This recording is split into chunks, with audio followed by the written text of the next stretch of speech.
गुरुजी study platform में आप सभी का स्वागत है और आज एनसीईआरटी का कक्षा 6 की भूगोल को मैं समाप्त करने वाला हूं। चैप्टर वाइज मैं क्वेश्चन आंसर कराने वाला हूं जो कि 20-20 प्रत्येक चैप्टर से 20-20 महत्वपूर्ण क्वेश्चन एमसीक्यू का, चाहे आप बीपीएससी का तैयारी कर रहे हो या बीपीएससी के अंतर्गत जो शिक्षक बहाली की प्रक्रिया की जा रही है उसका तैयारी कर रहे हो या फिर सीटेट पेपर 2 का तैयारी कर रहे हो, आपको काम आने वाला है। जी हाँ, एनसीईआरटी का कक्षा 6 की भूगोल में आज यहाँ पर चैप्टर वाइज कंप्लीट कराऊंगा। आप लोग ध्यान से इस वीडियो को अंत तक देखिएगा और हमारे साथ साथ आप ध्यान से याद करिएगा। एक एक चीज याद होना चाहिए दोस्तों। अपने आप में अंगारे भर लो जब तक सरकारी मुहर नहीं लग जाती, जब तक जॉब नहीं मिल जाता है। अपने आप को तट पर रखो, परिश्रम करो। अगर आपको पढ़ाई के समय नींद आता है तो अपने आप को सजा दो, अपने आप को मारो। यहाँ पर चैप्टर वाइज मैं शुरू करता हूं। सबसे पहला चैप्टर है सौर मंडल में पृथ्वी। सौर मंडल में पृथ्वी और सबसे पहला क्वेश्चन ये है कि पृथ्वी को किसका जुड़वा ग्रह माना जाता है। मैं आपको बता दूं, पृथ्वी को शुक्र का जुड़वा ग्रह माना जाता है, जो कि शुक्र से काफी सारे क्वेश्चन आते हैं। सांझ एवं भोर का तारा भी शुक्र को कहा जाता है। याद रखना दोस्तों कि पृथ्वी के सबसे नजदीकी ग्रह शुक्र ही है और ये भी याद रखना कि पृथ्वी की बहन भी इसे बोला जाता है। और शुक्र को जब ऊपर से देखते हैं तो ग्रीन यानी कि हरे रंग की दिखाई देती है। वही पृथ्वी के बारे में बात करें तो पृथ्वी नीले रंग की दिखाई देती है। अगर मैं बात करूं तो यहां पर आपका सन है, ठीक है। इसके बाद यहां पर बुध आता है और इसके बाद आता है शुक्र और इसके बाद आता है पृथ्वी। तो यहां पर पृथ्वी के सबसे नजदीक का जो ग्रह है वो है शुक्र और शुक्र ही पृथ्वी का जुड़वा ग्रह है। उसके बाद क्वेश्चन नंबर 2, शुक्र ग्रह सूर्य के चारों ओर एक परिक्रमण पूरा करने में कितने दिन लगाती है। तो शुक्र ग्रह जो है सूर्य के चारों ओर एक परिक्रमण को पूरा करने में देखोगे तो 255 दिन लगाती है। इस बात को याद रखिएगा। एक बार फिर से मेरे साथ रिपीट करिए, मन ही मन सोचिए। शुक्र ग्रह सूर्य के चारों ओर एक परिक्रमण पूरा करने में 255 दिन लगाती है। आगे बढ़ते हैं दोस्तों। अगला जो है क्वेश्चन वो ये है कि शनि ग्रह के चंद्रमाओं की संख्या कितनी होती है। शनि ग्रह के चंद्रमाओं की संख्या, जी हाँ, शनि ग्रह है उसका चंद्रमा की संख्या कितनी है तो 30 से अधिक है, याद रखिएगा। उसके बाद चौथा जो है क्वेश्चन वो सूर्य की पृथ्वी से लगभग दूरी कितनी है। तो आप सभी को मालूम होगा कि सूर्य से पृथ्वी की दूरी जो है यहाँ पर 15 करोड़ किलोमीटर है। 15 करोड़ किलोमीटर, याद रखिएगा। सूर्य की पृथ्वी से दूरी 15 करोड़ किलोमीटर है। इसके बाद यहां पर डैश वाला है जिसमें आप देखेंगे सूर्य एक डॉट डॉट है। सूर्य एक क्या है तो सूर्य एक तारा है। याद रखिएगा सूर्य क्या है तो सूर्य जो है एक तारा है, स्टार है। यहां पर यह भी याद रखिएगा। उसके बाद छठा नंबर क्वेश्चन, कृत्रिम पिंड कौन से होते हैं। कृत्रिम पिंड जो है कौन से होते हैं। तो जो कृत्रिम पिंड है वो जाहिर सी बात है कि मानव निर्मित उपग्रह होंगे।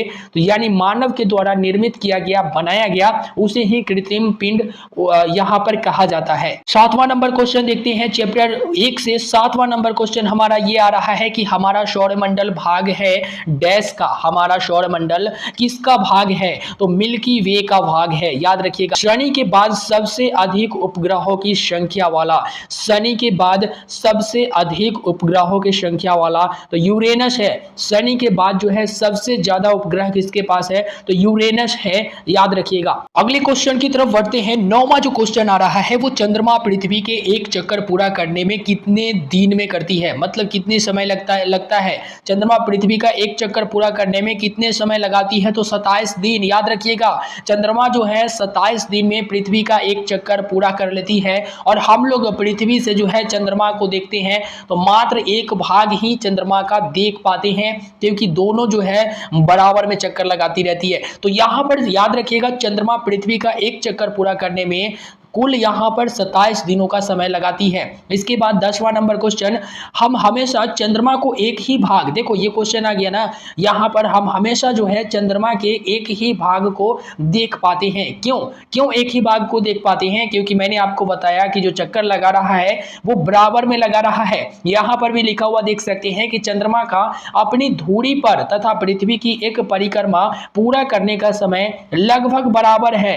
अब भाई यहां पर यह भी बराबर से चक्कर लगा रहा है, ये भी बराबर से चक्कर लगा रहा है, तो यहाँ पर तो यही देखोगे ना, जो इसका एक भाग है वही तो देखोगे, दूसरा भाग थोड़ी देख पाओगे। तो वही बात कही गई है, कंठस्थ कर लीजिएगा, याद कर लीजिएगा, ये काम आने वाला है। इसके बाद हम 11वां नंबर क्वेश्चन की तरफ बढ़ते हैं। 11वां नंबर क्वेश्चन में कहा गया है कि पृथ्वी का उपग्रह निम्न में से कौन सा है। पृथ्वी का कौन उपग्रह है, तो पृथ्वी का एक उपग्रह जो है यहाँ पर वो ऑप्शन में दिया गया है, उसमें चंद्रमा है। पृथ्वी का उपग्रह कौन है, तो चंद्रमा है। चंद्रमा है पृथ्वी का उपग्रह। उपग्रह कौन है, चंद्रमा है। बार बार रटिए, बार बार सोचिए, बार बार समझिए, बार बार याद हो जाएगा। उसके बाद है किस ग्रह पर जीवन पाया जाता है, किस ग्रह पर जीवन पाया जाता है। तो आप सभी को बता देना चाहेंगे कि जीवन जो है यहाँ पर पृथ्वी पर पाया जाता है, इसलिए जो भी पुस्तकें में दी गई है उसी अनुसार से यहाँ पर क्वेश्चन तैयार किया गया है और उसी में दिए अनुसार यहाँ पर जवाब भी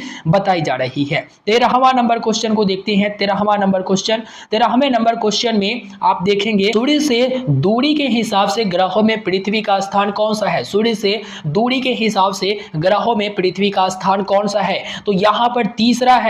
मैंने अभी अभी आपको बताया कि सूर्य यहाँ पर, उसके बाद कौन है, तो बुध है, उसके बाद कौन है, तो शुक्र है, और उसके बाद कौन है, तो पृथ्वी है। तो यहाँ पर सूर्य के दूरी के हिसाब से आप देखोगे 1 2 3 यानी तीसरा स्थान है, इस बात का आप ध्यान रखिएगा। इसके बाद 14वें नंबर क्वेश्चन, जो कि लाखों आकाश गंगाएं मिलकर किसका निर्माण करती है। लाखों आकाश गंगाएं मिलकर किसका निर्माण करती है, तो यहाँ पर ब्रह्मांड का निर्माण करती है। जी हाँ, बी नंबर इसका सही हो जाएगा। लाखों आकाश गंगाएं जब मिलेगी तो किस चीज का निर्माण करेगी, ब्रह्मांड का। जी हाँ, लाखों जब बात आती है लाखों की तो याद रखना ब्रह्मांड, ब्रह्मांड यहां पर बनेगा जब लाखों आकाश गंगाएं मिलेगी। उसके बाद 15वें नंबर क्वेश्चन, 15वें नंबर क्वेश्चन को देखते हैं। मुख्य ग्रह के अतिरिक्त अनेक छोटे छोटे पिंड सूर्य चारों ओर चक्कर लगाते हैं। जी हाँ, मुख्य ग्रह के अतिरिक्त अनेक छोटे छोटे पिंड सूर्य के चारों ओर चक्कर लगाते हैं, इसे क्या कहा जाता है, तो दोस्तों इसे क्षुद्र ग्रह कहा जाता है। इस बात को ध्यान रखिएगा, जब भी ये क्वेश्चन आ जाए आपके सामने कि मुख्य ग्रहों के अतिरिक्त अनेक छोटे छोटे पिंड सूर्य के चारों ओर चक्कर लगाते हैं तो उसे क्षुद्र ग्रह कहा जाता है। क्षुद्र ग्रह कहा जाता है। एक गांव में हम लोगों की तरफ है ना कि खाने पीने के लिए पीछे पीछे दौड़ते रहो क्षुद्र की तरह, उसी तरह से यहाँ पर ये पीछे पीछे जो चक्कर लगा रही है छोटे छोटे पिंड सूर्य के चारों ओर जो चक्कर लगा रही है उसे क्षुद्र ग्रह कहते हैं। अब 16वें नंबर क्वेश्चन, जो कि चैप्टर 1 समाप्त होने वाला है, जल्दी से वीडियो को लाइक कर दीजिए। यहाँ पर 16वें नंबर क्वेश्चन क्या है कि पृथ्वी की सतह पानी से कितनी ढकी हुई है। पृथ्वी की सतह जो है, ये पृथ्वी की सतह पानी से कितनी ढकी हुई है, तो 2/3 जो है पानी से ढका हुआ है पृथ्वी। 2/3 याद रखिएगा, 2/3 जो है पृथ्वी पानी से ढका हुआ है। यहाँ पर इस क्वेश्चन का उत्तर जो है ठीक कर लीजिएगा, सूर्य के तीसरा सबसे नजदीक ग्रह जो है पृथ्वी हो जाएगा, क्योंकि अभी अभी मैंने बताया कि सन है, सन के बाद जो है बुध आती है, और बुध के बाद जो है यहाँ पर शुक्र आती है, और शुक्र के बाद जो है यहाँ पर पृथ्वी आती है। तो यहाँ पर अगर आप देखोगे तो पृथ्वी जो है यहाँ पर तीसरा हो जाता है 1 2 3। तो यहाँ पर सूर्य के नजदीक जो है ग्रह कौन सी है, तो पृथ्वी याद रखिएगा, ठीक है। यहाँ पर इसे कट कर दीजिएगा, ये गलत है। उसके बाद 18 नंबर में आते हैं। 18 नंबर में बताया गया कि सभी ग्रह सूर्य के चारों ओर किस प्रकार के पथ पर चक्कर लगाते हैं, मतलब जितने भी ग्रह हैं सूर्य के चारों ओर किस प्रकार के पथ पर चक्कर लगाते हैं। तो पथ की बात कही गई है तो दीर्घवृत्ताकार, मतलब यहाँ पर सूर्य है, अब जो भी ग्रह है जैसे ये बुध है तो ऐसे ऐसे करके चक्कर लगाएगी, ना कि गोल गोल, ठीक है। थोड़ी सी यहाँ पर रहती है तो ऐसे ऐसे करके चक्कर लगाती है, इसलिए यहाँ पर दीर्घवृत्ताकार इसका उत्तर हो जाएगा। 19वां नंबर देखते हैं। ध्रुव तारे से किस दिशा का ज्ञान होता है। ध्रुव तारे से किस दिशा का ज्ञान होता है। देखो ध्रुव तारा और ज्ञान किस दिशा का होगा, तो इस क्वेश्चन का उत्तर हो जाएगा उत्तर, यानी कि यहाँ पर उत्तर लिखा हुआ था लेकिन यहाँ पर ANS कर दिया गया, चलो कोई बात नहीं। उत्तर दिशा, ध्रुव तारा जो है उत्तर दिशा का ज्ञान कराता है, ठीक है। उसके बाद 20वां नंबर और लास्ट चैप्टर 1 का लास्ट क्वेश्चन है दोस्तों, फटाफट वीडियो को लाइक कर दीजिए। अंतिम क्वेश्चन कहता है कि 7 तारों का समूह क्या कहलाता है।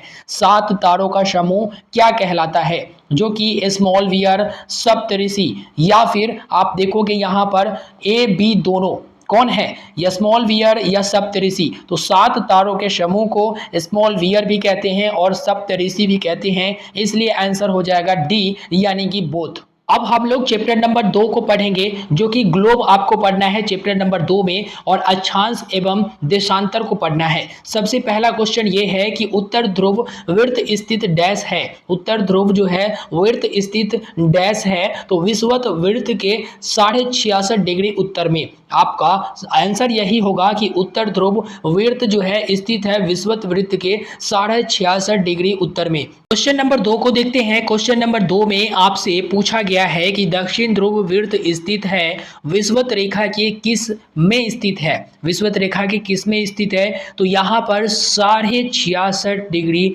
दक्षिण में स्थित है। इसके बाद तीसरे नंबर को देखते हैं, तो कर्क रेखा का अक्षांशीय मान क्या होता है। जो कर्क रेखा है उसका अक्षांशीय मान क्या होता है, तो यहाँ पर 23.5 डिग्री उत्तर। याद रखिएगा कर्क रेखा का अक्षांशीय मान जो है 23.5 डिग्री उत्तर।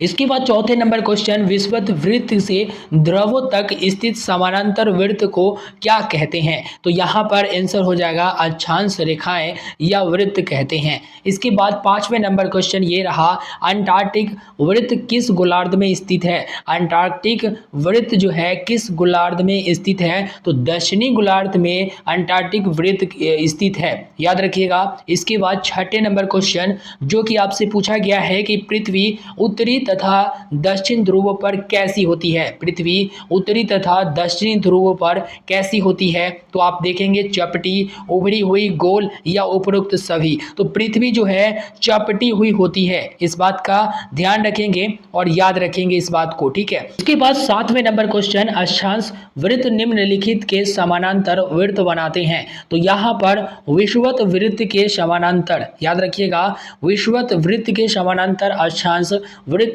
समानांतर वृत्त बनाते हैं। इसके बाद आप देखेंगे आठवें नंबर क्वेश्चन, उत्तरी ध्रुव क्या दर्शाता है। उत्तरी ध्रुव जो है 90 डिग्री उत्तर अक्षांश दर्शाता है। उत्तरी ध्रुव 90 डिग्री उत्तर अक्षांश दर्शाता है। इसके बाद 9वें नंबर क्वेश्चन, जब ग्रीनविच में दोपहर 12 बजे होंगे उस समय 180 डिग्री पर क्या होगा। जब ग्रीनविच में 12 बजे होंगे तो उस समय 180 डिग्री पर क्या होगा, तो उस समय 180 डिग्री पर मध्य रात्रि होगी जब दोपहर 12 बजेगा। विभिन्न यामोत्तर पर स्थित स्थानों का स्थानीय समय क्या होता है, तो अलग अलग होता है, इस बात का याद रखिएगा। विभिन्न से आप याद रखिएगा, ये दोनों से याद रखिएगा कि अलग अलग होता है। 11वें नंबर क्वेश्चन, विषुवत वृत्त के अक्षांश कितना होता है। विषुवत वृत्त का अक्षांश कितना होता है, इसका जवाब आप लोग दीजिए, जो कि जवाब रहेगा 0 डिग्री। कर्क वृत्त किस गोलार्ध में स्थित है, तो कर्क वृत्त जो है उत्तरी गोलार्ध में स्थित है, इस बात को याद रखिएगा। 13 नंबर क्वेश्चन, असम का धुबरी नामक स्थान कहाँ पर स्थित है। असम का धुबरी नामक स्थान कहाँ स्थित है, तो 26 डिग्री उत्तर अक्षांश एवं 90 डिग्री पूर्व देशांतर पर। याद रखिएगा असम का धुबरी नामक स्थान जो है 26 डिग्री उत्तर अक्षांश एवं 90 डिग्री पूर्व देशांतर पर स्थित है। यहाँ पर 14वें नंबर क्वेश्चन में पूछा गया है कि पृथ्वी को कितने समय क्षेत्रों में बांटा गया है। पृथ्वी को कितने समय क्षेत्रों में बांटा गया है, तो 24 समय क्षेत्रों में बांटा गया है पृथ्वी को, याद रखिएगा। उसके बाद 15वें नंबर क्वेश्चन, ग्रिड किसका जाल है। ग्रिड जो है किसका जाल है, ग्रिड जो है किसका जाल है, तो ए नंबर इसका आंसर हो जाएगा अक्षांशों एवं देशांतरीय यामोत्तरी का यहाँ पर जाल है, याद रखिएगा। उसके बाद 16वें नंबर क्वेश्चन ये रहा, जिस समय ग्रीनविच पर स्थित प्रमुख यामोत्तर पर सूर्य आकाश के सबसे ऊंचे बिंदु पर होगा उस समय यामोत्तर पर स्थित सभी स्थानों पर क्या होगा। तो सभी स्थानों पर अगर मैं देखूं तो यहाँ पर आपको बता दूं कि सभी स्थानों पर दोपहर होगा। याद रखिएगा, कर्क रेखा किस समानांतर या अक्षांश से गुजरती है। कर्क रेखा जो है किस समानांतर या अक्षांश से गुजरती है, तो कर्क रेखा जो है 23.5 डिग्री उत्तर से गुजरती है। इसके बाद आप देखोगे जो कि यहाँ पर कर्क रेखा के बारे में बात की गई है ना, तो यहाँ पर 23.5 डिग्री उत्तर इसका आंसर हो जाएगा। इसके बाद आप देखोगे पृथ्वी अपने अक्ष पर किस दिशा में घूमती है। पृथ्वी जो है अपने अक्ष पर पश्चिम से पूर्व दिशा में घूमती है। पृथ्वी अपने अक्ष पर पश्चिम से पूर्व दिशा में घूमती है, इस बात को याद रखेंगे। 20वें नंबर क्वेश्चन को देखते हैं। देशांतरों की कुल संख्या कितनी होती है। देशांतरों की कुल संख्या 360 होती है। 360 जो है देशांतरों की कुल संख्या होती है। जब भी कोई पूछे कि देशांतरों की कुल संख्या कितनी होती है तो 360 होती है। देशांतर की कुल संख्या यहाँ पर एक बार फिर से क्वेश्चन वही है कि यहाँ पर देशांतर की कुल संख्या तो 360 360 360 याद रखिएगा। चलिए अगले चैप्टर की तरफ बढ़ते हैं जो है चैप्टर नंबर 3 पृथ्वी की गतियां। जी हाँ, चैप्टर नंबर 3 पृथ्वी की गतियां। अब यहाँ पर सबसे पहले क्वेश्चन है 21 जून को सूर्य की किरणें सीधी पड़ती है कर्क रेखा पर। जी हाँ, कर्क रेखा पर जो है 21 जून को सूर्य की किरणें सीधी पड़ती है। नेक्स्ट क्वेश्चन है कि किस महीने में 28 या 29 दिन होते हैं। किस महीने में 28 या 29 दिन होती है। ये तो बच्चा बता देगा कि फरवरी महीना में 28 या 29 दिन होती है। तीसरा नंबर क्वेश्चन ये कहता है कि सामान्यतः एक वर्ष को जिन ऋतुओं में बांटा जाता है वो क्या, तो गर्मी, सर्दी, वसंत तथा शरद। याद रखिएगा, गर्मी, सर्दी, वसंत तथा शरद, ये सामान्यतः एक वर्ष को इन ऋतुओं में जो है बांटा जाता है। गर्मी तथा सर्दी सिर्फ नहीं होगा, इतने ऋतु होंगे, गर्मी, सर्दी, बसंत तथा शरद। चौथे नंबर क्वेश्चन, कब दिन और रात बराबर होते हैं। जी हाँ, आपको बताना है दिन और रात कब बराबर होते हैं। दिन और रात 21 मार्च और 23 सितंबर को बराबर होते हैं। इसका कारण ये है कि 21 मार्च और 23 सितंबर को पृथ्वी की भूमध्य रेखा बिल्कुल सूर्य के सामने पड़ती है, जिससे दिन और रात बराबर होती है। उसके बाद पांचवें नंबर में आप देखोगे सूर्य की सीधी किरणें विषुवत वृत्त पर किस दिन पड़ती है। सूर्य की सीधी किरणें विषुवत वृत्त पर किस दिन पड़ती है, तो यहाँ पर आंसर हो जाएगा 21। जो मैंने आपको बताया 21 मार्च को जो है सूर्य की सीधी किरणें विषुवत वृत्त पर पड़ती है। इसके बाद छठे नंबर क्वेश्चन जो कि यहाँ पर है, किस पर 6 महीने का दिन और 6 महीने की रात होती है। किस पर 6 महीने का दिन और 6 महीने की रात होती है, तो यहाँ पर ध्रुवों पर जो है 6 महीने का दिन और 6 महीने की रात होती है। 7वें नंबर क्वेश्चन, ऋतु परिवर्तन पृथ्वी की किस गति के कारण होती है। ऋतु में जो परिवर्तन होता है, जो कभी कहते हैं गर्मी लग रहा है, कभी ठंडा हो रहा है, बसंत आया, तो ऋतु में जो परिवर्तन होता है वो पृथ्वी की किस गति के कारण होती है, तो पृथ्वी की परिक्रमण गति के कारण, घूर्णन गति के कारण नहीं, परिक्रमण गति के कारण जो है पृथ्वी की जो परिवर्तन है, ऋतु की परिवर्तन है पृथ्वी पर, वो होती है परिक्रमण गति के कारण। परिक्रमण, पृथ्वी गति याद रखिएगा, ठीक है। इसके बाद 8वां नंबर ये रहा क्वेश्चन कि पृथ्वी की कौन सी गतियां है। पृथ्वी की कौन सी गतियां है, तो यहाँ पर पृथ्वी की जो गति है वो दोनों है। अब दोनों कौन कौन से हैं, तो परिक्रमण और घूर्णन। 9वें नंबर क्वेश्चन में चलते हैं। तो 9वां नंबर क्वेश्चन ये है कि पृथ्वी अपने कक्षा में घूमते हुए सूर्य के चारों ओर एक चक्कर दिन कितने दिन में पूरा करती है। मतलब एक चक्कर कितने दिन में पूरा करती है, तो भाई ये तो बच्चा बता देगा कि 365 दिन, 365 1/4 यहाँ पर दिन लगते हैं, जो कि आप देख लीजिए। इसके बाद 10वें नंबर क्वेश्चन ये है कि पृथ्वी अपने अक्ष पर कितने घंटे में घूमती है। तो पृथ्वी अपने अक्ष पर घूमने में जो टाइम लगाती है वो 24 घंटे का समय लगाती है, पृथ्वी अपने अक्ष पर जब घूमती है। जब पृथ्वी पर दिन और रात बराबर होते हैं तो उसे क्या कहते हैं, तो जब पृथ्वी पर दिन और रात बराबर होते हैं तो विषुव कहते हैं। विषुव होगा यानी कि पृथ्वी पर दिन और रात बराबर हुए। 12 नंबर क्वेश्चन कहता है कि किस गति के कारण दिन और रात बनते हैं। किस गति के कारण दिन और रात बनते हैं? तो घूर्णन गति के कारण जो है दिन और रात बनते हैं, याद रखिएगा। तो याद रखिएगा दोस्तों कि दिन और रात की जहां बात आएगी वहां पर घूर्णन गति, और जहां पर ऋतु की बात आएगी वहां पर परिक्रमण गति। 13 नंबर क्वेश्चन की तरफ बढ़ते हैं। पृथ्वी का जो भाग सूर्य के सामने हो वहां क्या होता है? पृथ्वी का जो भाग सूर्य के सामने हो वहां क्या होता है? तो जब पृथ्वी का जो भाग रहता है सूर्य के सामने वहां दिन रहता है, इस बात का याद रखिएगा। उसके बाद 14वें नंबर क्वेश्चन में बोला गया है कि पृथ्वी की सूर्य के चारों ओर की गति को क्या कहा जाता है? पृथ्वी की सूर्य के चारों ओर की गति को क्या कहा जाता है? तो उसे परिक्रमण कहा जाता है, यानी परिक्रमा कर रही है। याद रखिएगा। 15वें नंबर क्वेश्चन ये है कि पृथ्वी सूर्य के चारों ओर कक्षा में किस आकार में घूमती है? पृथ्वी जो है सूर्य के चारों ओर कक्षा में किस आकार में घूमती है? तो अंडाकार आकार में घूमती है, इस बात का याद रखिएगा। 16वें नंबर क्वेश्चन 2020 के एक लीप वर्ष था। 2020 एक लीप वर्ष था, अगला लीप वर्ष कब होगा? तो जैसा कि आप सभी जानते हैं कि 2020 में अगर लीप वर्ष हो गया तो अगला लीप वर्ष 2024 में होगा। और जो लीप ईयर रहता है वो 365 दिनों की नहीं बल्कि 366 दिनों की होती है, और उसी में फरवरी महीना में जो है 29 दिन हो जाता है, याद रखिएगा।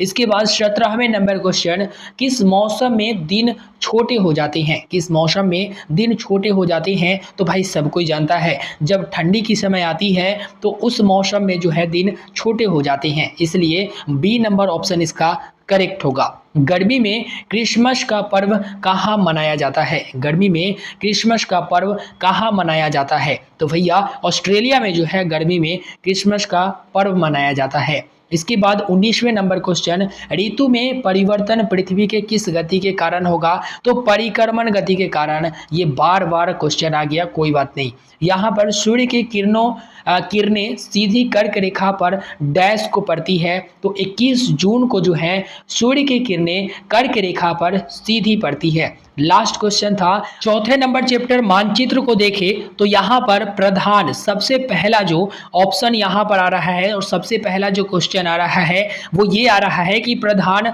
दिग्बंधु उत्तर तथा पूर्व के बीच की दिशा क्या कहलाती है? तो ये कहलाती है उत्तर पूर्व, याद रखिएगा। ठीक है, याद करके चलिए, याद करते चलिए। ठीक है, उसके बाद निम्न डैश डैश किसका प्रतीक चिन्ह है? निम्न जो है ये वाला जो है वो किसका प्रतीक चिन्ह है? तो ये जो है पक्की सड़क की प्रतीक चिन्ह है।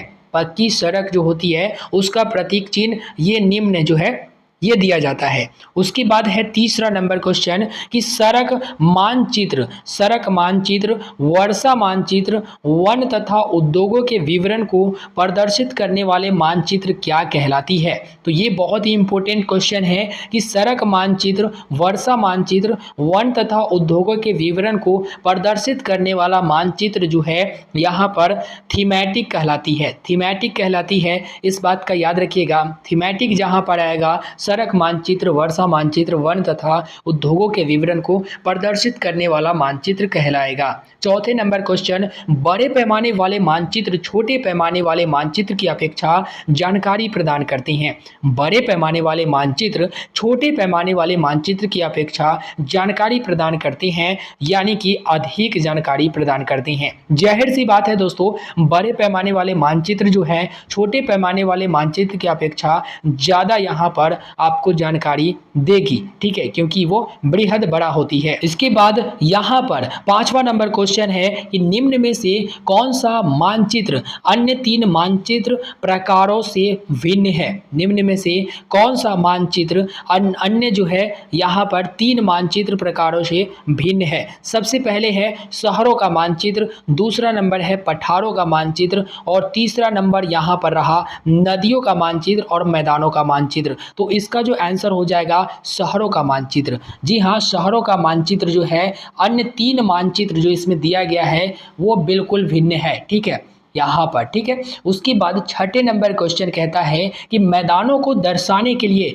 निम्न में से किस रंग का प्रयोग करते हैं। मैदान यानी कि ग्रीन कलर होता है, हरा कलर, तो उसे दर्शाने के लिए हम लोग यहाँ पर मानचित्र पर देखा जाए तो हरा कलर यूज किया जाता है। उसके बाद है सातवां नंबर क्वेश्चन जो कहता है कि निम्न में से मानचित्र का घटक क्या नहीं है। निम्न में से मानचित्र का घटक क्या नहीं है, तो निम्न में से मानचित्र का घटक दिक् सूचक नहीं है। इस बात का याद रखिएगा। गांव या शहर के मानचित्र में क्या प्रयोग किया जाता है, तो गांव या मानचित्र शहर के जो मानचित्र बनते हैं उसमें बड़ा पैमाना यहाँ पर प्रयोग किया जाता है। नौवें नंबर क्वेश्चन ये कहता है कि मानचित्र में महाद्वीपों अथवा देशों के दर्शाने के लिए कैसा पैमाना प्रयोग किया जाता है।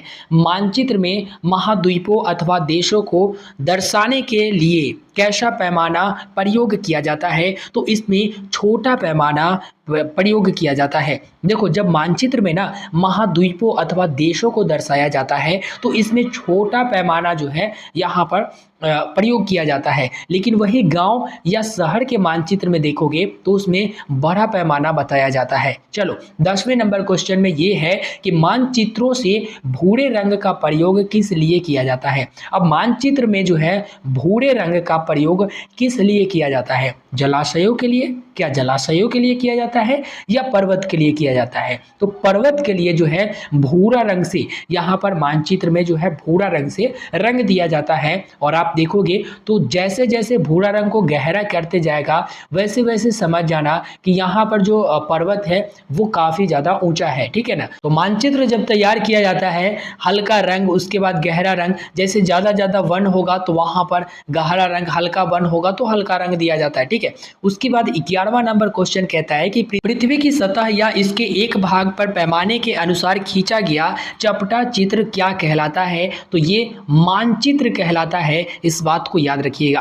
12वां नंबर क्वेश्चन जो कि चुंबकीय सुई की दिशा हमेशा किस दिशा में होती है। चुंबकीय सुई की दिशा हमेशा किस दिशा में होती है। अब जब चुंबकीय सुई आप देखोगे आपके पास होगा तो आप ट्राई कर लेना, उत्तर दक्षिण की दिशा में होती है। हमेशा ये याद रखना, वो किधर भी घुमाओगे वो उत्तर दक्षिण की दिशा में घूम जाती है। उसके बाद 13वें नंबर क्वेश्चन में कहा जाता है कि पश्चिम तथा दक्षिण के बीच की दिशा कौन सी है। पश्चिम तथा दक्षिण के बीच की दिशा कौन सी है, तो यहाँ पर इसका आंसर होगा दक्षिण पश्चिम। जी हाँ, पश्चिम तथा दक्षिण की बात की गई है, जो कि यहाँ पर ईस्ट, वेस्ट, नॉर्थ और साउथ, यहाँ पर ये हुआ ना, तो बात किया गया है पश्चिम तथा दक्षिण के बीच। तो पश्चिम ये रहा और दक्षिण ये रहा, ठीक है ना। तो यहाँ पर दक्षिण और पश्चिम हो जाएगा, दक्षिण पश्चिम, ठीक है। देखोगे तो ये हो गया साउथ और ये हो गया वेस्ट, तो यहाँ पर दक्षिण पश्चिम हो जाएगा, याद रखिएगा।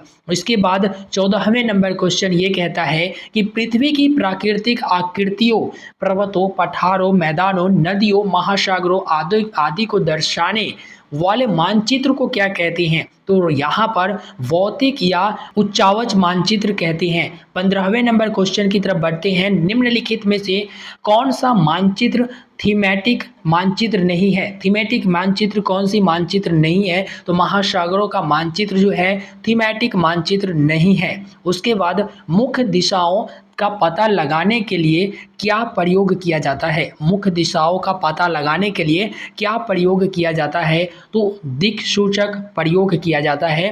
दिक् सूचक जो है प्रयोग किया जाता है मुख्य दिशाओं का पता लगाने में। 17वें नंबर क्वेश्चन आपसे ये कहती है कि निम्नलिखित में से कौन सा मानचित्र राजनीति मानचित्र नहीं है। निम्न में से कौन सा मानचित्र राजनीति मानचित्र नहीं है, तो यहाँ पर वनों के विवरण का मानचित्र जो है राजनीतिक मानचित्र नहीं है। 18वें नंबर क्वेश्चन ये कहता है कि पैमाना आवश्यक है। पैमाना आवश्यक है मानचित्र के लिए, याद रखिएगा, पैमाना जो है मानचित्र के लिए आवश्यक है। वृक्षों के वितरण को दिखाने वाले मानचित्र, वृक्षों के वितरण को दिखाने वाले मानचित्र क्या है, तो वो है थीमेटिकल मानचित्र। थीमेटिकल मानचित्र जो है वृक्षों के वितरण को दिखाने वाला है। 20वें नंबर क्वेश्चन, नीला रंग का इस्तेमाल किसे दिखाने के लिए किया जाता है, तो जल को दिखाने के लिए, जलाशयों को दिखाने के लिए नीला रंग का इस्तेमाल किया जाता है। 5वें नंबर चैप्टर पृथ्वी के प्रमुख परिमंडल। 5वें नंबर चैप्टर जो है पृथ्वी के प्रमुख परिमंडल। आइए देखते हैं। सबसे पहला क्वेश्चन, निम्न गैस पृथ्वी को गर्म करती है। इसमें से कौन सी गैस पृथ्वी को गर्म करती है? तो कार्बन डाइऑक्साइड गैस जो है पृथ्वी को गर्म करती है। दूसरा नंबर क्वेश्चन देखते हैं, किस गैस की मात्रा में वृद्धि से वैश्विक तापमान में वृद्धि होगी? किस गैस की मात्रा बढ़ जाएगी तो वैश्विक तापमान में वृद्धि होगी? तो कार्बन डाइऑक्साइड की मात्रा अगर बढ़ जाती है तो यहाँ पर वैश्विक तापमान में वृद्धि होगी। अगले क्वेश्चन को देखते हैं। अगला जो क्वेश्चन तीसरा नंबर क्वेश्चन है वो ये कहता है कि माउंट एवरेस्ट की समुद्र तल से ऊंचाई, माउंट एवरेस्ट की समुद्र तल से ऊंचाई अगर देखा जाए तो 8848 मीटर है। माउंट एवरेस्ट की जो ऊंचाई है समुद्र तल से वो 8848 मीटर है। ठीक है, ये यहाँ पर 8400 मत मार देना, 8848 कहीं कहीं पर आपको 8850 भी देखने को मिलेगा, तो इसके नियरेस्ट वाला ही मारना। ठीक है ना, अगर 8848 दिया हुआ है तो इसे ही आप टिक करिएगा। इसके बाद जीवन के लिए आवश्यक तत्व क्या है? जीवन के लिए आवश्यक तत्व भाई तो सभी होना चाहिए, भूमि, जल, हवा, ये तो सभी है ना, तो यहाँ पर आपको डी यानी कि सभी। उसके बाद है अगला जो क्वेश्चन है वो ये कहता है कि पृथ्वी के बड़े स्थलीय भूभाग क्या कहलाता है? पृथ्वी के बड़े स्थलीय भूभाग जो है यहाँ पर महाद्वीप कहलाता है। उसके बाद ग्रीक भाषा में हुडर हुडर हुडर का अर्थ क्या है? हुडर, ग्रीक भाषा में हुडर का क्या अर्थ है? तो जब ग्रीक भाषा की बात आई है तो हुडर का मतलब हो जाता है पानी और जल, यानी कि दोनों हो जाती हैं। ठीक है। उसके बाद 7वें नंबर क्वेश्चन ये कहती है कि पृथ्वी के बहुत बड़े भाग पर जल पाया जाता है। क्या पाया जाता है? जल पाया जाता है। हम सभी जानते हैं जल से भरे इस भाग को क्या कहा जाता है? तो जलमंडल कहते हैं। ठीक है, और भूमि रहता तो भूमंडल कहते, वायु रहता तो वायुमंडल कहते। ठीक है ना, तो जलमंडल इसे कहेंगे। 8वें नंबर क्वेश्चन ये कहता है कि पृथ्वी का वह भाग जहां स्थल, जल एवं हवा एक साथ मिलती हैं। पृथ्वी का वह भाग जहां पर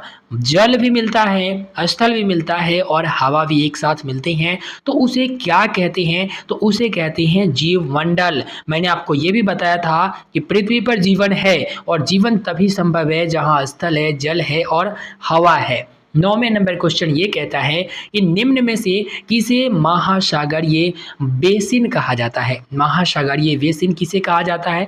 तो बड़े जलाशयों को सागरीय बेसिन कहा जाता है। 10वें नंबर क्वेश्चन ये कहता है कि ग्रीक भाषा में लिचास का अर्थ पत्थर है, तो एटमास का अर्थ क्या होगा? लिटास का अर्थ अगर पत्थर है तो एटमास का अर्थ क्या होगा? तो एटमास का अर्थ होगा वाष्प। इसके साथ ही ग्रीक भाषा आपको बहुत परेशान करेगा, इसलिए ध्यान में रखिएगा ये सब। ग्रीक भाषा में जीवन को क्या कहते हैं? ग्रीक भाषा में जीवन को क्या कहते हैं? तो बायोस कहते हैं। ग्रीक भाषा में जीवन को बायोस कहते हैं। और 12 में क्वेश्चन ये कहा है कि गैस की परतें जो पृथ्वी की चारों ओर से घेरती है क्या कहलाती है? पृथ्वी के चारों ओर से जो गैस की परतें घेरती है वो क्या कहलाती है? आपको जवाब देना है, तो इसका आंसर हो जाएगा डी, यानी कि वायुमंडल कहलाती है। मैंने आपको बताया था जल होगा तो जलमंडल, वायु होगा तो वायुमंडल। अब 13वें नंबर क्वेश्चन ये कहता है कि आर्कटिक महासागर किस जल संधि से प्रशांत महासागर से जुड़ा है? आर्कटिक महासागर किस जल संधि से प्रशांत महासागर से जुड़ा है? तो ये हो जाएगा बेरिंग जल संधि से महासागर से जुड़ा हुआ है, तो ये हो जाएगा बेरिंग जल संधि। 14वें नंबर क्वेश्चन ये कहती है कि बच्चों, विश्व का सबसे ऊंचा शिखर माउंट एवरेस्ट समुद्र तल से 8848 मीटर है। समुद्री जल का तल सभी जगह समान होता है और स्थल की ऊंचाई को समुद्र तल से मापा जाता है। तो आप बताएं कि समुद्र को क्या माना जाता है? यानी कि फिर से एक बार सुनिएगा बच्चों, विश्व का सबसे ऊंचा शिखर माउंट एवरेस्ट समुद्र तल से 8848 मीटर है, तो समुद्री जल का तल सभी जगह समान होता है, यानी समुद्री जल का जो तल है नीचे वाला वो सभी जगह समान होता है और स्थल की ऊंचाई को समुद्र तल से मापा जाता है। जो भी स्थल की ऊंचाई है उसे मापा जाता है किससे? समुद्र तल से। ठीक है, समुद्र तल से मापा जाता है। तो आप बताइए कि समुद्र को क्या माना जाता है? तो समुद्र को जो है यहाँ पर शून्य माना जाएगा। जी हाँ, शून्य माना जाएगा। हम लोग शून्य से स्टार्ट करते हैं किसी चीज़ को मापने के लिए। तो अगर समुद्र तल को बेस माना जाता है, यहाँ पर सारे जगह एक बराबर माप रहता है, तो इसे शून्य माना जाता है। ठीक है, इसके बाद हम लोग बढ़ते हैं 15वें नंबर क्वेश्चन। ये रहा, यूरोप को एशिया से अलग करने वाली पर्वत श्रृंखला है। कौन है भाई? यूरोप को एशिया से अलग करने वाली, तो यूराल जो है, यूराल पर्वत श्रृंखला जो है यूरोप को एशिया से अलग कर रही है। 16वें नंबर क्वेश्चन ये कहती है कि उत्तरी अमेरिका महाद्वीप को दक्षिण अमेरिका से अलग किया जाता है। उत्तरी अमेरिका महाद्वीप को दक्षिण अमेरिका से अलग किया जाता है, वो है पनामा स्थल संधि। पनामा स्थल संधि जो है उत्तरी अमेरिका महाद्वीप को दक्षिण अमेरिका से अलग करती है। 17वें नंबर क्वेश्चन ये कहती है कि प्रतिशत के हिसाब से वायुमंडल का प्रमुख घटक है। कौन है भाई? तो नाइट्रोजन। प्रतिशत के हिसाब से अगर देखोगे तो वायुमंडल की प्रमुख घटक जो है नाइट्रोजन हो जाएंगे। 18वें नंबर क्वेश्चन ये कहती है कि पृथ्वी का ठोस भाग क्या कहलाती है? तो पृथ्वी का जो ठोस भाग है, यानी ठोस क्या रहेगा? जल में तो रहेगा नहीं, तो क्या रहेगा? तो ठोस भाग जो रहेगा वो हो जाएगा भूमंडल या स्थलमंडल। भूमंडल कह लीजिए या स्थलमंडल, दोनों सेम ही है। 19वें नंबर क्वेश्चन ये कहती है कि उत्तरी ध्रुव वृत्त किससे होकर गुजरता है? उत्तरी ध्रुव वृत्त जो है किससे होकर गुजरता है? तो दक्षिण अमेरिका से होकर गुजरता है, ये भी याद रखिएगा। 20वें नंबर क्वेश्चन, सबसे बड़ा महाद्वीप कौन सा है? तो भाई सबसे बड़ा महाद्वीप जो है एशिया है। ठीक है ना, ऑस्ट्रेलिया सबसे छोटा है और सबसे बड़ा जो है एशिया महाद्वीप है। चैप्टर नंबर 6 को देखते हैं। चैप्टर नंबर 6 में यहाँ पर पृथ्वी के प्रमुख स्थल मंडल के बारे में जानकारी दी गई है। तो पृथ्वी के प्रमुख स्थल मंडल में सबसे पहला क्वेश्चन आ रहा है, यूरोप को एशिया से अलग करने वाली पर्वत श्रृंखला। यूरोप को एशिया से अलग करने वाली पर्वत श्रृंखला जो है यूराल है। यूराल जो है पर्वत श्रृंखला एक ऐसी श्रृंखला है जो यूरोप को जो है अलग करती है एशिया से। ठीक है, इसके बाद दूसरे नंबर क्वेश्चन ये है कि सबसे बड़ा महाद्वीप कौन है? सबसे बड़ा महाद्वीप जो है एशिया है। एशिया महाद्वीप सबसे बड़ा महाद्वीप है। सबसे छोटा महाद्वीप कौन है? तो सबसे छोटा महाद्वीप ऑस्ट्रेलिया है। और उसके बाद विश्व का सबसे छोटा महाद्वीप कौन है? विश्व का सबसे छोटा महाद्वीप ऑस्ट्रेलिया है, जो कि घुमा कर भी आपसे क्वेश्चन पूछे जा सकते हैं। पृथ्वी पर सबसे गहरा बिंदु कौन सा है? पृथ्वी पर सबसे गहरा बिंदु कौन सा है? मेरियाना गर्त जो है पृथ्वी पर सबसे गहरा बिंदु है। इसके बाद 6ठे नंबर क्वेश्चन ये कहता है कि पृथ्वी के बड़े स्थलीय भूभाग कहलाती है। मतलब पृथ्वी का जो बड़ी स्थलीय भूभाग है वो क्या कहलाती है? तो यहाँ पर महाद्वीप कहलाती है। इस बात को आप याद रखेंगे। इसके बाद 7वें नंबर क्वेश्चन ये कहती है कि प्रतिशत के हिसाब से वायुमंडल का प्रमुख घटक है। प्रतिशत के हिसाब से वायुमंडल का प्रमुख घटक जो है नाइट्रोजन है। याद रखिएगा, नाइट्रोजन है। इसके बाद 8वां नंबर ये कहता है कि दो भूभागों को मिलाने वाली भूमि की संकरी पट्टी कहलाती है। संकरी पट्टी जो है कहलाती है स्थल संधि। स्थल संधि कहलाती है। 9वें नंबर क्वेश्चन को देखिए तो किस गैस की मात्रा में वृद्धि से वैश्विक तापमान में वृद्धि होती है? तो यहाँ पर कार्बन डाइऑक्साइड की जो मात्रा है इसमें वृद्धि होगी, तो यहाँ पर वैश्विक तापमान में वृद्धि होगी। 10वें नंबर क्वेश्चन ये कहता है कि बच्चों विश्व का सबसे ऊंचा शिखर माउंट एवरेस्ट समुद्र तल से 8848 मीटर ऊंची है। तो समुद्री जल जो है यहाँ पर कहाँ गया भाई? हाँ, समुद्री जल तल सभी जगह समान होते हैं। तो ये शून्य हो जाएगा। ठीक है ना, इस क्वेश्चन का शून्य हो जाएगा क्योंकि समुद्री तल यहाँ से और मापा यहाँ से जाता है। ठीक है, तो यहाँ पर ये जो होता है वो शून्य हो जाता है। इसके बाद बोला गया है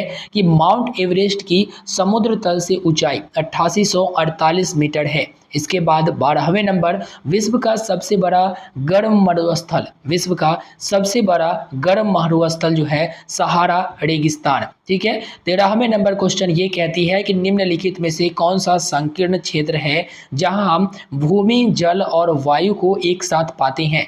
तो भूमि, जल और वायु को एक साथ पाता है तो जीव मंडल हो जाएगा। ठीक है। और ठोस चट्टानों से युक्त पृथ्वी का क्षेत्र, ठोस चट्टानों से युक्त पृथ्वी का क्षेत्र जो है भूमंडल कहलाती है। याद रखिएगा। 15वें नंबर क्वेश्चन की तरफ बढ़ते हैं। 15वां नंबर क्वेश्चन ये कहती है कि विश्व की सबसे ऊंची पर्वत चोटी कौन सी है? विश्व की सबसे ऊंची पर्वत चोटी एवरेस्ट पर्वत है। 16वें नंबर क्वेश्चन ये कहती है कि जीवन के लिए आवश्यक तत्व है, तो जीवन के लिए सभी आवश्यक तत्व है, हवा, जल, भूमि, सब। ठीक है। 17 नंबर क्वेश्चन में ये बताया गया है कि गैस की परतें जो पृथ्वी के चारों ओर से घिरती है क्या कहलाती है? तो पृथ्वी के चारों ओर से जो घेरती है गैस की परतें वो वायुमंडल कहलाती है। याद रखिएगा।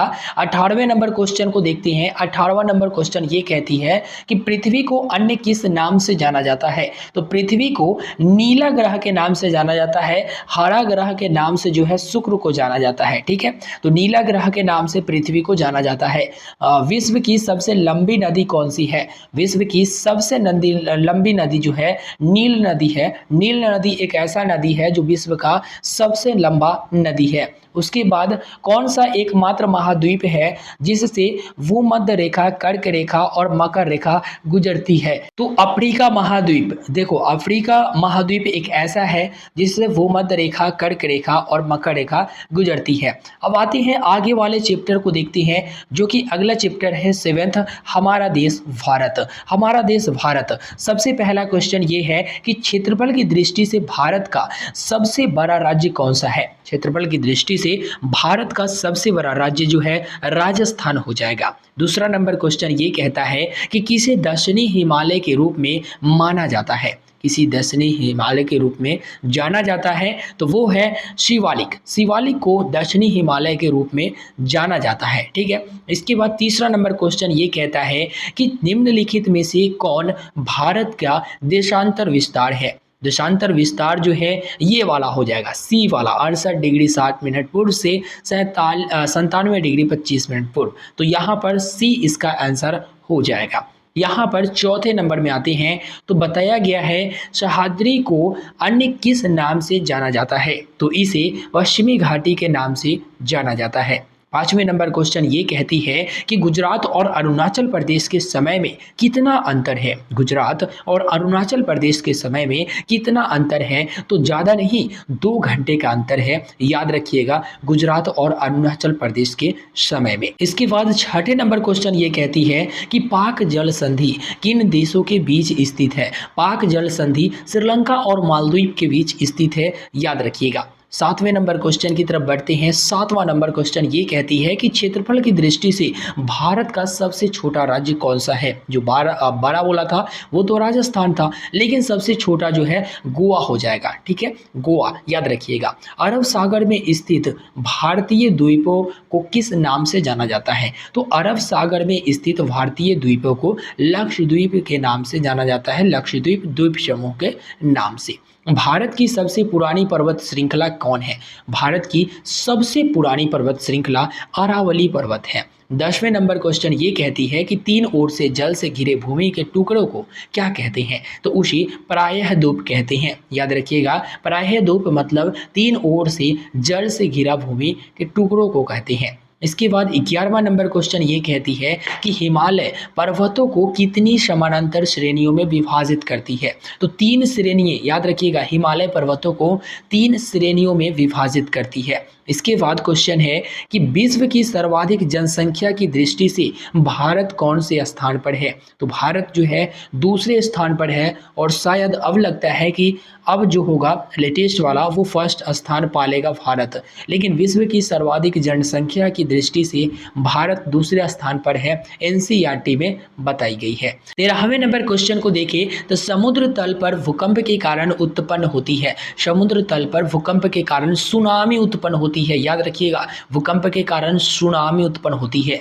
14वें नंबर क्वेश्चन ये कहती है कि निम्नलिखित में से कौन सा भारत का अक्षांश विस्तार है? भारत का अक्षांश विस्तार जो है 8 डिग्री 4 मिनट उत्तर से 37 डिग्री 6 मिनट उत्तर बताई गई है। चलिए अगले बात करते हैं 15वें नंबर क्वेश्चन, भारत कितने देशों के साथ अपनी सीमा साझा करता है? तो भारत जो है 7 देशों के साथ अपनी सीमा साझा करता है। याद रखिएगा, 7 देशों के साथ। ठीक है, भारत 7 देशों के साथ अपनी सीमा साझा करता है। इसके बाद श्रीलंका भारत से किस जल संधि से अलग होता है? तो श्रीलंका जो है, अभी अभी मैंने आपको बताया कि पाक जल संधि जो है श्रीलंका भारत से अलग होती है। 17वें नंबर क्वेश्चन ये कहता है कि राजस्थान में कौन सी पहाड़ियाँ स्थित है? तो राजस्थान में अरावली की पहाड़ियाँ जो है स्थित है, इस बात को याद रखिएगा। वर्तमान में भारत में कितने राज्य हैं? तो भारत में 28 राज्य है, वर्तमान में ही बता रहा हूँ, वर्तमान में, ठीक है। भारत में 28 राज्य है। 19वें नंबर क्वेश्चन ये कहती है कि जनसंख्या की दृष्टि से भारत का विश्व में कौन सा स्थान है? तो विश्व में जो है दूसरा जो स्थान है वो है जनसंख्या की दृष्टि से, पहला जो है चीन और दूसरा जो है इंडिया, ठीक है। क्वेश्चन आपसे घुमा कर भी पूछ सकता है। 20वें नंबर क्वेश्चन को देखिए तो महान भारतीय मरुस्थल जो थार मरुस्थल है वो भारत के किस भाग में है? तो भारत के पश्चिमी भाग में है थार मरुस्थल, इस बात को याद रखिएगा। अब बढ़ते हैं 8वें नंबर चैप्टर की तरफ। देखो हमारा देश भारत 7वें नंबर में था, यहाँ पर टाइपिंग मिस्टेक है। यहाँ पर आपका जो 8वां नंबर चैप्टर है वो भारत है, ठीक है, भारत। और भारत का जो है जलवायु, वनस्पति और वन्य प्राणी हम लोगों को जानना है, ठीक है। तो यहाँ पर क्वेश्चन ठीक है, लेकिन टाइपिंग थोड़ी सी दिक्कत हो गई है, गड़बड़ हो गई है। सबसे पहला क्वेश्चन है कि विश्व की सर्वाधिक वर्षा कहाँ होती है? तो विश्व की सर्वाधिक वर्षा जो है मौसिन राम में होती है, याद रखिएगा, ठीक है। उसके बाद है भारत में कृषि किस पर निर्भर करती है? तो भारत में कृषि जो है बारिश पर निर्भर करती है। भाई बारिश हुआ तो कृषि हुआ, नहीं तो नहीं हुआ। तीसरा नंबर क्वेश्चन ये कहती है कि जंगली बकरी और हिम तेंदुए कहाँ पाए जाते हैं? जंगली बकरी और हिम तेंदुए कहाँ पाए जाते हैं? तो हिमालय क्षेत्र में। जहाँ हिम तेंदुए की बात आएगा हिमालय ठोक देना, ठीक है ना। उसके बाद चौथे नंबर क्वेश्चन ये कहती है कि दक्षिण पश्चिम मानसून की अवधि के दौरान नमी से भरी हवाएं चलती हैं। दक्षिण पश्चिम मानसून की भरी अवधि के दौरान नमी से भरी हवाएं चलती हैं। तो यहाँ पर समुद्र से स्थल, याद रखिएगा, समुद्र से स्थल। 5वें नंबर क्वेश्चन ये कहती है कि गर्म और शुष्क हवाओं को कहा जाता है। जो गर्म और शुष्क हवाएं हैं उसे लू कहा जाता है। जी हाँ, लू किसे कहा जाता है समझ जाओ, गर्म और शुष्क हवाओं को लू कहा जाता है। इसके बाद छठे नंबर क्वेश्चन को देखते हैं। छठे नंबर क्वेश्चन ये कहती है कि किसी स्थान की जलवायु उसके द्वारा प्रभावित होती है। किसी स्थान की जलवायु उसके द्वारा प्रभावित होती है, तो स्थान को लेकर भी, ऊंचाई को लेकर भी, समुद्र से दूरी को लेकर भी, यानी उपर्युक्त सभी। घास और पेड़ जो बिना किसी हस्तक्षेप के अपने आप उगते हैं। कभी कभी देखते होगे घास और पेड़ जो है बिना कोई हस्तक्षेप के अपने आप उगते हैं, तो वो जो है प्राकृतिक वनस्पति है इसलिए, ठीक है ना, याद रखिएगा।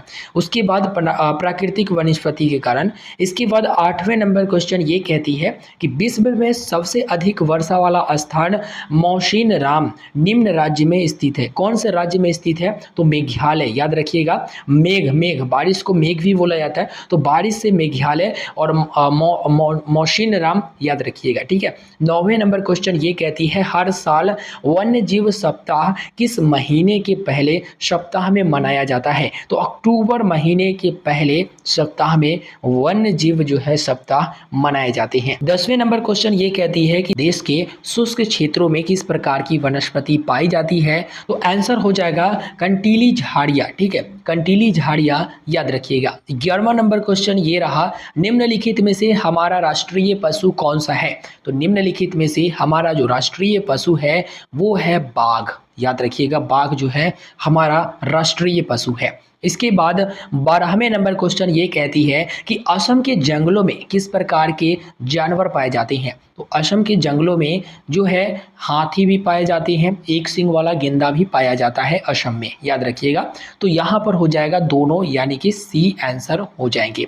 13वें नंबर क्वेश्चन ये कहती है कि भारत के किस भाग में लौटते हुए मानसून के कारण वर्षा होती है? तो भारत के किस भाग में लौटते हुए मानसून? तो तमिलनाडु में लौटते हुए मानसून के कारण वर्षा होती है। उसके बाद 14वें नंबर क्वेश्चन कहती है कि गुजरात में गिर के जंगल में किस प्रकार के जानवर पाए जाते हैं। गुजरात में गिर के जंगल में किस प्रकार के जो है जानवर पाए जाते हैं। तो गुजरात गिर में एशियाई शेर पाया जाता है। ठीक है। 15वें नंबर जो है क्वेश्चन ये कहती है कि भारत में गर्म और शुष्क हवा को किस नाम से जाना जाता है। तो मैंने अभी अभी आपको बताया लू।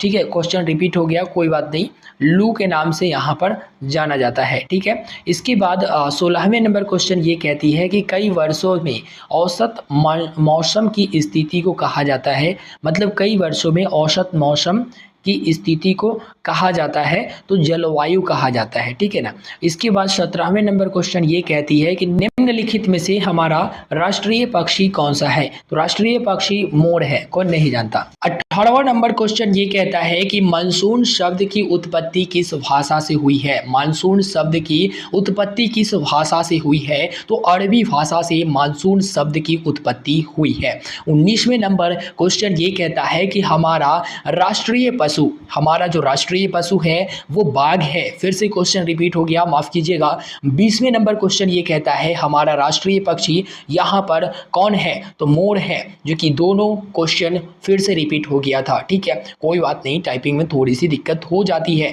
तो यहाँ पर टोटल के टोटल मैंने आपको 8 चैप्टर जो हमारा कक्षा 6 की भूगोल एनसीईआरटी का था, इससे क्वेश्चन 20-20 क्वेश्चन करके मैंने दिया। उम्मीद करते हैं रिवीजन आपका हो गया होगा। एमसीक्यू जो क्वेश्चन है बहुत ही इंपॉर्टेंट है, इसे ध्यान में रखिएगा, जो कि एग्जाम को लेकर ही तैयार की गई है। इस वीडियो में फिलहाल इतना ही। लाइक करिए, अपने दोस्तों तक शेयर करिए और चैनल को सब्सक्राइब करिए। धन्यवाद।